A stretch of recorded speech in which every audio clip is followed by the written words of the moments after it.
Hello, community of grace. This is Gerard Lowry sharing this week's pastor's note. Each week, as I prepare for worship and the sermon on Sunday, I not only study the text, the passage of Scripture, but I usually come up with a song, or I look through the hymnal or any other piece of music or any other place where I might find music, and I find a song that kind of fits the theme, and that song I hum all week long. I may sing to myself. It stays on my mind and it helps me kind of focus on the theme that we will be talking about each week. This week, based on the Luke, the 20th chapter, which is the lectionary passage for this week, we're talking about death, and we're talking about life, and we're talking about God's activity in both life and death. And the song that I've been thinking about this week is an old gospel song by a man named Thomas Dorsey. Thomas Dorsey was a blues musician, a pianist, I believe, who eventually got into gospel. And as I understand, what led him into gospel music was not only his parents, who I think his father was a pastor, his mother was a pianist in the church, but a personal tragedy. Thomas Dorsey lost his wife during childbirth, and then days after childbirth lost his son. The son died as well. And out of that experience, he penned what has become a famous song called Precious Lord. And that's the song that's been on my mind this week. That song says, "Precious Lord, take my hand, lead me on, help me stand. I am tired, I am weak, I am worn.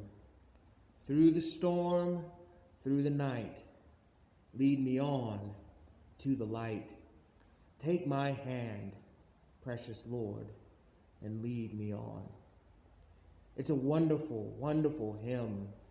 It's a hymn, again, that is penned out of one who is trying to be faithful as they wrestle with the loss of loved ones, those that are near and dear to him.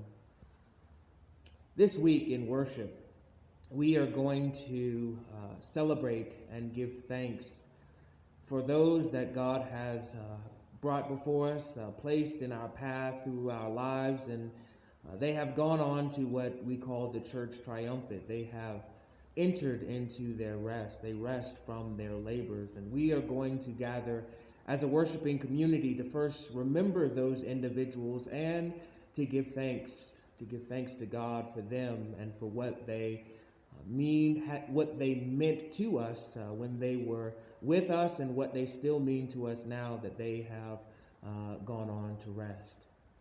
And so we will give thanks for them. We will celebrate them by placing either ribbon or string, using those during the worship service. And I will invite you during service to take a piece of string or a piece of ribbon and either lay them on the communion table or to lay them across a cross that will be placed in the sanctuary to represent one person, one name that you are remembering on this day and giving thanks to God for. And then during a portion of the worship service, we will pray, giving thanks to God for these individuals who mean so much to us. So I welcome you this week to join me in prayer and giving thanks to God for those that God has placed in our lives, those who raised us in the faith, those who loved us when we didn't know how to love ourselves, those who taught us how to love and taught us how to be faithful. And let us remember them and give thanks for them in worship this Sunday. I look forward to seeing you all on this Sunday. God bless you all. Have a wonderful week.